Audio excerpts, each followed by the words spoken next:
If you're going to make a threat, you better be prepared to keep it. And I see no circumstances under which a majority of Albertans would actually vote to leave Canada, to become a landlocked province, to lose coastal access. But for me, a country is more than a set of commercial transactions.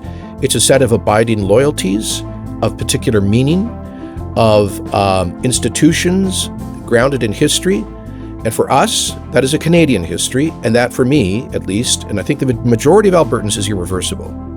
Hi, everyone. Jamie here. Today, my guest is Jason Kenney, the former United Conservative Party Premier of Alberta.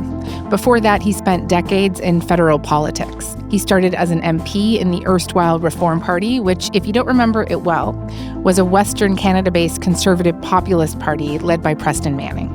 And he eventually became a cabinet minister in Stephen Harper's Conservative Party.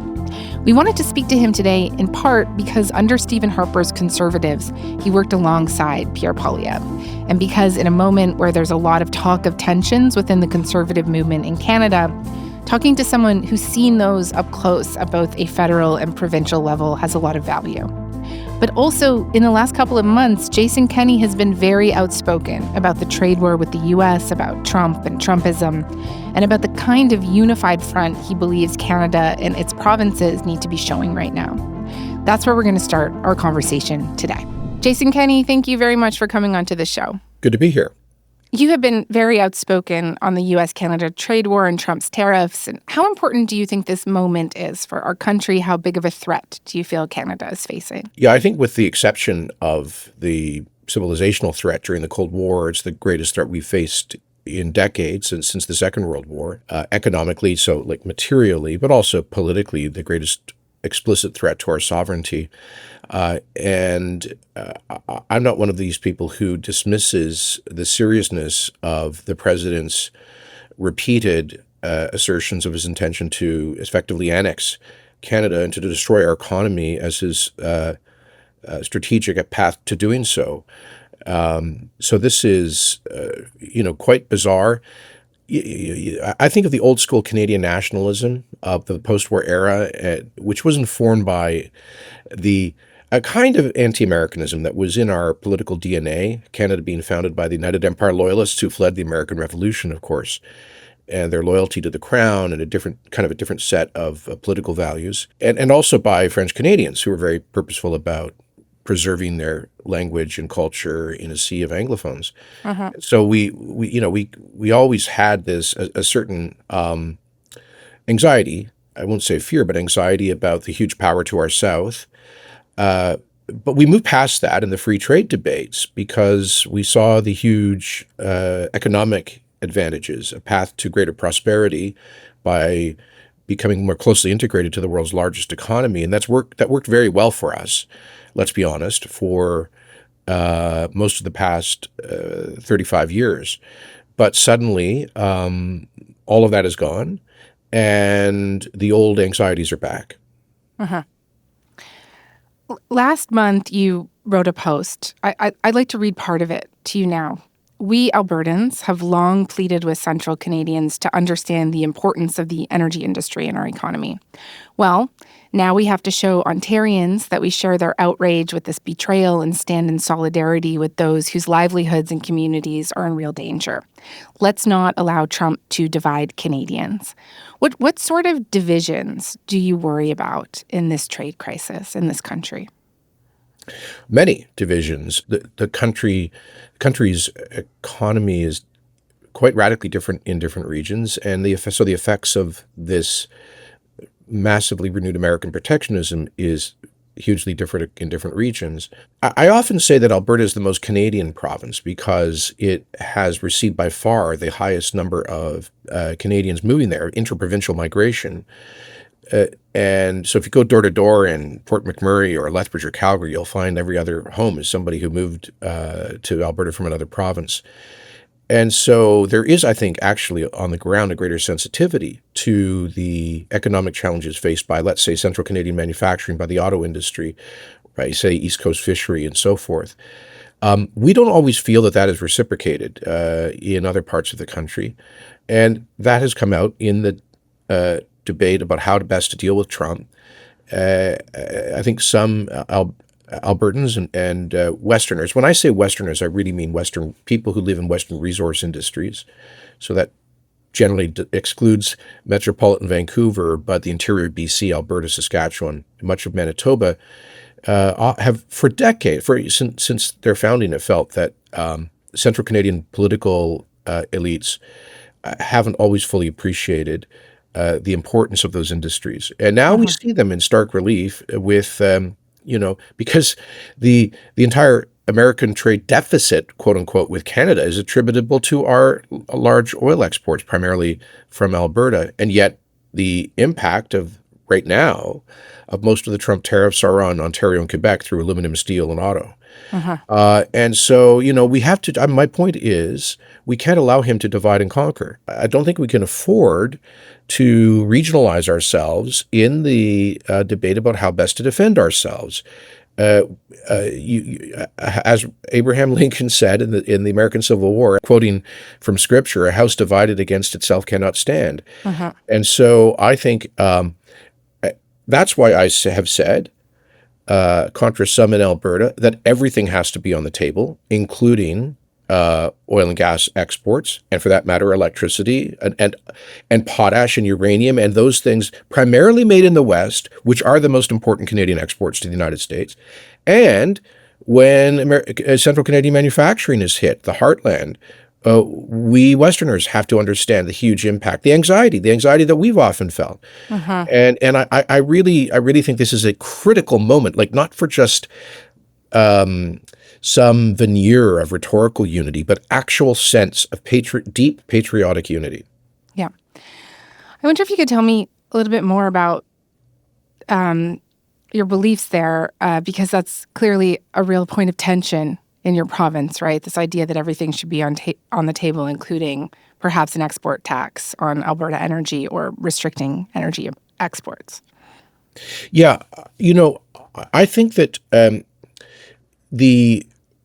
it's just totally imprudent when in dealing with a hyper-aggressive counterparty like Donald Trump to start taking your biggest cards off the table. That's his favorite metaphor, the one he used with Volodymyr Zelensky. You don't have any cards to play. Well, the biggest cards, the highest cards we have to play are the fact that 20% of the oil consumed in the United States is produced and shipped from Alberta.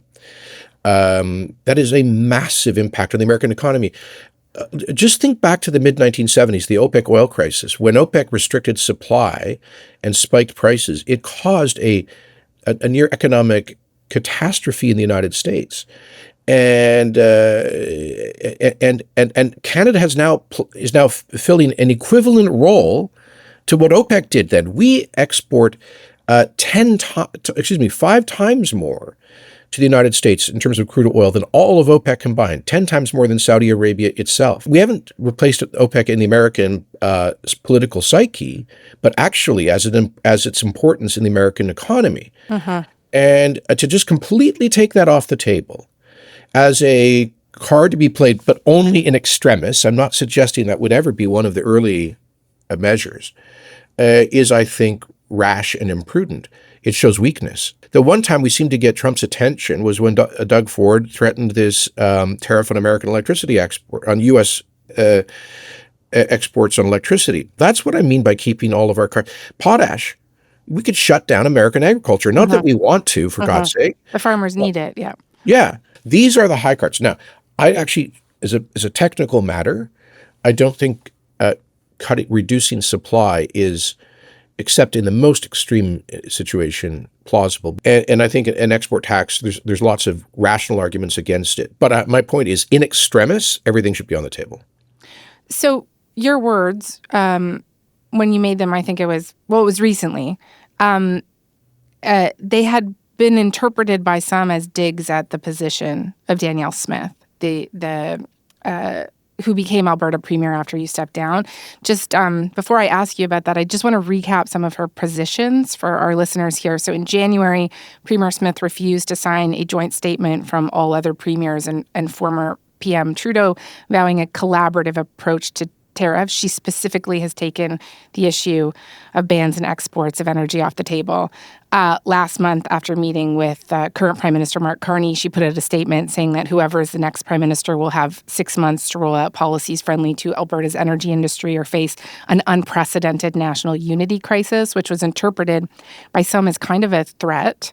And last week, she described the fact that Trump hadn't slapped any new tariffs on Canada as a big win for Alberta and Canada, which many took issue with since, as you've mentioned, several Canadian industries, particularly in Ontario, are being hit hard by the existing tariffs. And what should Albertans and Canadians read into the different things that you and the current premier are saying? Well, I've avoided now and since I left office, I've purposely avoided criticizing my predecessor because I just don't think it's helpful for previous office holders to sit around as an armchair quarterback. So I'm just stating my own view and principle on this, which is this. There are real tensions and real frustration in Alberta, in particular the West in general, I'll just say the resource regions of the country in general, towards a set of policies emanating from Ottawa that have hampered the country's largest and most productive industries. When I say most productive, in terms of means of national wealth, tax revenue, employment, et cetera. And there is deep concern that if the current government is reelected, that those core policies will continue. And by the way, my view is this: the talk of separation, this recent poll that shows some growing support for that.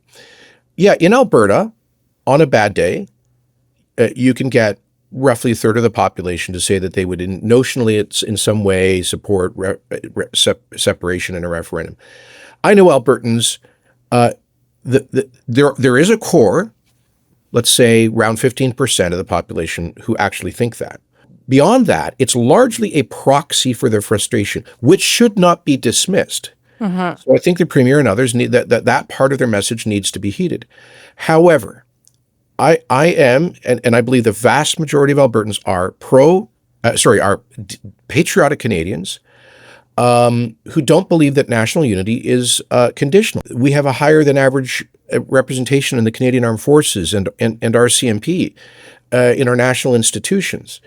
We are proud of the economy building role that our resource industries have been in the modern Canadian economy. If you're going to make a threat, you better be prepared to keep it. And I see no circumstances under which a majority of Albertans would actually vote to leave Canada, to become a landlocked province, to lose coastal access. And by the way, if we're talking about trade, we go back to the beginning with zero trade agreements, either with the rest of Canada or, for that matter, with the United States. So it makes no sense commercially. But for me, a country is more than a set of commercial transactions. It's a set of abiding loyalties, of particular meaning, of institutions grounded in history. And for us, that is a Canadian history. And that, for me, at least, and I think the majority of Albertans, is irreversible. Just to state the obvious here, I mean, what you just did there was a pretty clear criticism of her approach, right? And is it fair for me to say that obviously you and the Premier do diverge quite starkly on this issue? If her condition to Canada is conditional, like do this or I'll go, then yes, I fundamentally disagree with that approach. If her approach is please pay attention to these concerns, because otherwise we're going to have a lot of a deeper problem of alienation, I would agree with that. So look, you have just laid out how consequential a time this is for Canada. Of course, it is happening in the middle of a federal election. So I want to ask you now about that. We know from polling that one of the most central questions on voters' minds is which leader will do a better job dealing with Donald Trump and navigating us through these uncertain waters, very unpredictable waters. You, of course, are supporting Conservative leader Pierre Poilievre. And in your opinion, what makes him the best candidate for this moment? Well, I think what makes him the best candidate, and by the way, I've known Pierre since he was 16, and he was an intern for me, and I obviously work closely with him in Ottawa, so I know him just about as well as I think anybody in politics. So I think I'm qualified to say that he's one of the smartest people I've worked with in 35 years in political life. He is I think a tremendously strong leader. And here's the thing. I think that in terms of dealing directly with the Trump threat, I actually don't see a vast difference between his position and that of Mr. Carney in terms of reciprocal tariffs. In fact, I think rhetorically, everybody keeps saying the Liberals are running hard against Trump. I think rhetorically, Pierre has been perhaps even tougher on Trump. But that's interesting. How so? Well, I mean, I don't hear Mark Carney actually using I don't hear him using strong language. I mean, he's, we are going to fight the Americans is about as far as he goes. And whereas Pierre, for example, has referred to Trump's economic vandalism and so forth. But I think broadly speaking, they are actually fairly aligned in how to deal immediately with the Trump threat. But what is the bigger, deeper issue in this election for me is what we do here domestically to make ourselves more resilient. That is, for me, perhaps has to be the key issue. We're not going to get out of this, obviously, with a tariff war. That inevitably, at the end, we lose a tariff war against an economy 10 times our size. That's not, by the way, I don't think we should at all surrender. I think we need to be, as I say, keep everything on the table. But, Mr. Carney was a key economic advisor to Mr. Trudeau, wants to basically continue the same direction of economic, energy, and environmental policies, which have led to the lost decade, to Canada having the worst per capita GDP record in the developed world over the past decade. And what he's proposing to do in the energy sector in particular will further impoverish this country. I think will not get us out of this downward cycle in terms of competitiveness and productivity, this massive flight of investment. The fact that he's simply an economist doesn't magically change that if the policies are fundamentally anti-growth. And so I think we absolutely, as a matter of national existence, as a existential issue, have to get out of this decade-long decline in national wealth and productivity, and that's going to require urgent reform. I wonder if you could, sorry, I don't mean to interrupt you, but I wonder if you could maybe give me some specific examples here of how you see that they're continuing what you think is a decade of bad policies. I mean, I'll note that Mark Carney has canceled the consumer carbon tax.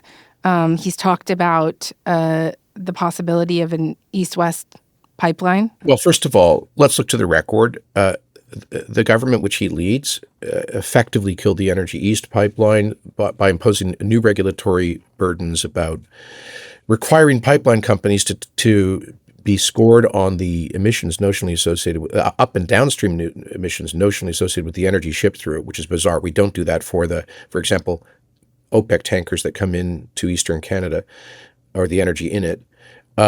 They canceled Northern Gateway. Mark Carney explicitly supported that. They did absolutely nothing to fight Joe Biden's cancellation of Keystone XL, which would be producing tens of billions of dollars for the Canadian economy by now if he'd not done so. The emissions cap is a production cap on the country's largest industry, the third largest oil reserves in the world, and we're basically going to walk away from further production or growth in that, which will mean a further massive flight of capital going to other energy-producing areas of the world, not reducing emissions, a massive increase in the industrial carbon tax, which will hugely affect our trade-exposed industries and cause further carbon leakage with capital shifting to the U.S. and other countries that don't have that kind of policy. And with the kind of fiscal policies I'm seeing from Carney, the implication will be higher taxes when I think we are overtaxed, and that's a huge drag on our competitiveness and productivity. By contrast, I see policies like Mr. Poilievre's 1-year rollover on, his deferral on capital gains for investments in Canada, I think would unleash a boom of new venture capital for startups, of new rental housing stock, et cetera. I think he's much closer to a pro-growth tax agenda, and most importantly, a rapid deregulation agenda, a regulatory reform agenda to expedite major projects, and obviously huge and unequivocal support for energy exports and market diversification. What do we produce that the world most needs? Energy and commodities. And the way to get those to global markets is through infrastructure like pipelines, also an expansion of ports and so forth. The Liberals have had a decade to get that right. Mr. Carney's been on the wrong side of that, and I think we need a fundamental change of policy. Right. I mean, just you mentioned this pipeline projects. We had Andrew Leach on the show yesterday. He's economist. I'm sure you know him at the University of Alberta. And he was talking about how a lot of those projects were languishing in the regulatory process before the Trudeau government ever got elected, right? And Mark Carney certainly is talking about using some flexibility in Bill C-69 to do like a one project, one approval thing, right? To streamline the process for approvals. That's what he was talking about the other day. Okay, thank you. These are all fair questions. Let's say Professor Leach is wrong, like he was on the retail carbon tax, which everybody, except like a handful of economists now admit. Right, he's a proponent of the consumer. He was one of the key proponents. Yeah. No,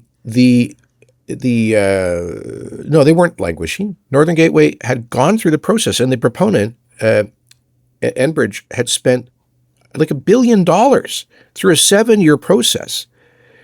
Extensive Indigenous consultations. It received approval with conditions from the National Energy Board, the regulator, and then from the Canadian government.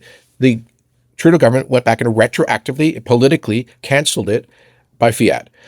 Energy East it was a slow process, which is part of the problem, but it was going through the process, and TransCanada Energy had put $800 million. This is the point. Why has capital been fleeing by the tens of billions of dollars? I tell you, I was just at the world's largest mining conference in Toronto, and about a month ago, and the big mining companies are saying, like, why would we pulled out of investing in Canada? Because you don't have a functional regulatory process. That's what they observed with these pipelines. So Professor Leach is exactly wrong. And in terms of Mr. Carney's support, I'll remind you that as Premier, I challenged the constitutionality of the Impact Assessment Act, Bill C-69, which I'm the guy who coined as the No More Pipelines Act, and won massively at the Alberta Appeal Court, and then on a 5-2 decision at the Supreme Court of Canada, we're finding it to be unconstitutional violation of provincial jurisdiction. Because sorry to wonk out on you here, but Section 92(1)A says that provinces are the exclusive authority to regulate the production of natural resources such as oil and gas. Something that we would not have had the patriation of the Constitution without that. That was a conditioned precedent of Alberta and Saskatchewan's support. So the Supreme Court agreed with Alberta's position, struck it down. By the way, 8 other provinces backed us up on that case. And the Trudeau government has made some minor technical amendments. Clearly, the act is still unconstitutional, and Mr. Carney has announced he's not going to change it. So I think he's completely on the wrong track here.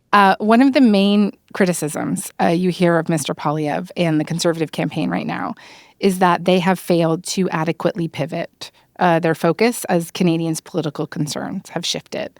Numerous Conservative insiders have told reporters at both the Globe and the CBC about infighting within the campaign. Many of them said that the messaging has remained too focused on attacking the Liberals and not enough on the trade war. Do you think that the Poilievre campaign is meeting the moment right now? Were they meeting the moment before? Well, I think they are now. And yes, I would say they were before. I mean, listen, in some respects, Pierre Poilievre is a victim of his own success and effectiveness as a leader. I mean, he's this guy, he remarkably, first of all, was, I think, hugely responsible for effectively driving Justin Trudeau out of office. I mean, that consistent 20, 25-point Conservative lead in the polls created the political conditions that led to Chrystia Freeland and others to coin an Australian phrase, spilling the leader. And I mean, he crushed the biggest fundraising records, et cetera, in Canadian political history. So he created political facts that led to the change in leadership, A. B, he created a very powerful issue matrix. He set up inflation and affordability as a central issue with source credibility. His focus on the connection of those issues to the impact of the retail carbon tax led to its cancellation, et cetera. So I think he set up this issue matrix so powerfully, the Liberals reversed their leader and adopted a bunch of these policies. Now, none of us, none of us, I think, I didn't see. I thought we were going to be dealing with a request to exempt Canada from a 10% global Trump tariff. I don't think any of us saw this 51st state nonsense or the prejudicial tariffs against Canada. So I think everybody's been kind of trying to course correct and find the right balance to address that primary threat, well, without losing focus on the need for domestic policy reform for a more resilient Canada. Given all that, though, given how successful you think he's been in all of those areas, how is it then that he blew like a 25-point lead? How did that happen? Well, I don't accept your characterization of him blowing a lead. I think the world changed for Canada dramatically when Donald Trump decided to launch economic and rhetorical war on us with apparently serious threats to our sovereignty. Right. But then how is it then that he didn't come out in the lead there, right? I don't think I was alone in this. I always thought that if Mr. Trudeau left before the next election, that the 25-point conservative lead would come back down to earth. Right. I imagine you did not anticipate that it would turn into what polls are now saying will be a Liberal majority. No, I think we're all surprised with how significantly those polls have shifted. I think right now, as we speak, things might be tightening a bit. I think this thing is far from over. I think it's very fluid, and as an observer, very exciting election. But primarily, I think what we've seen is a collapse of support for the NDP, who are terrified, whose older supporters in particular are, I think, understandably terrified of the Trump threat. And they just don't see the NDP as playing any credible role to oppose that.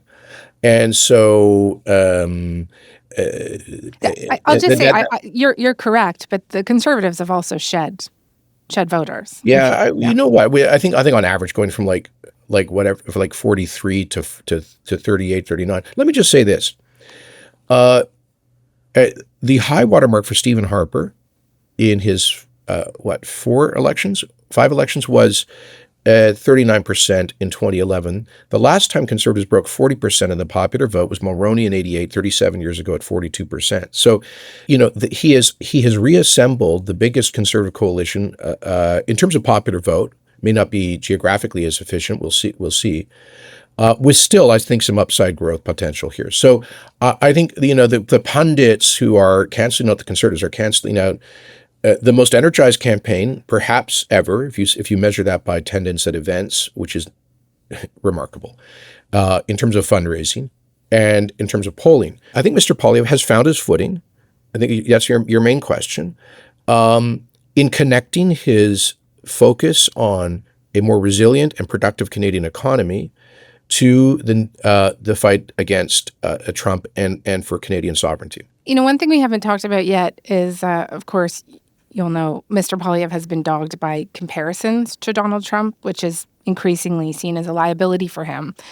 The Liberals have used this in their attack ads. We've also heard it from analysts who pointed to his penchant for derisive nicknames, his attacks on mainstream media, his criticism of woke ideology.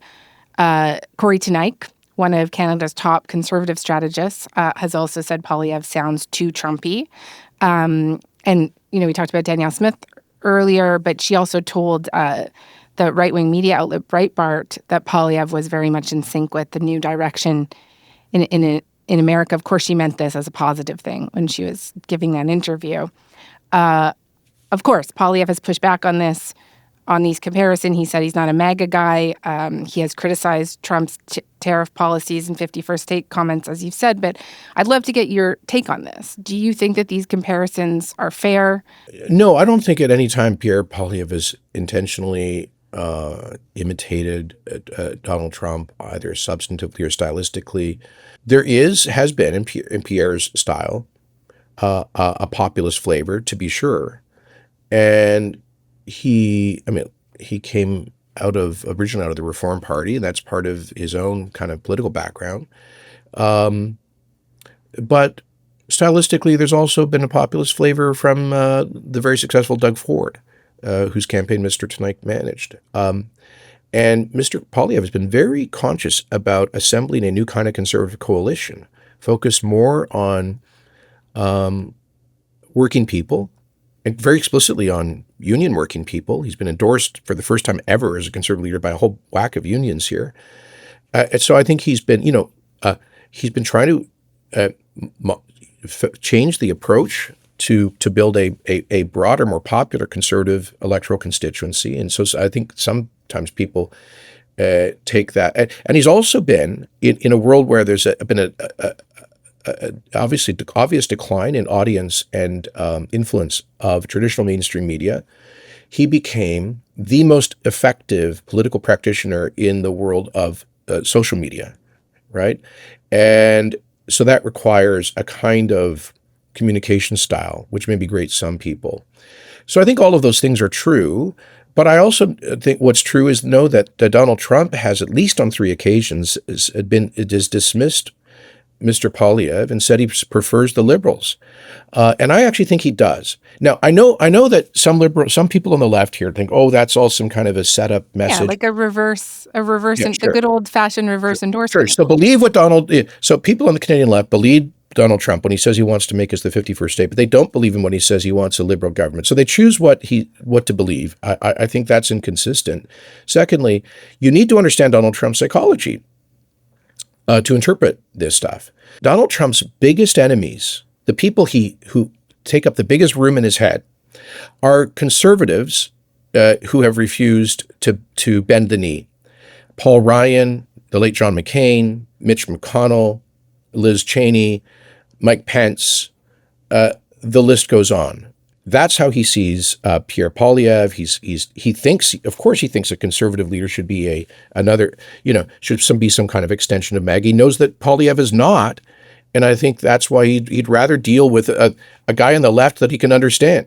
I just want to pick up on something you said when you were talking about Doug Ford. I take your point on the populism, the similarities around the populism, but what you do hear about with Poilievre far more than you hear about with Ford is this negativity, right? Like the derisive nicknames. People often bring up to me that video of him talking to that reporter when he's eating the apple.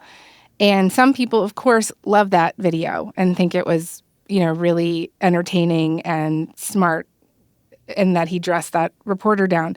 But other people you talk to look at that and think like he's just mean, and he's just punching down here.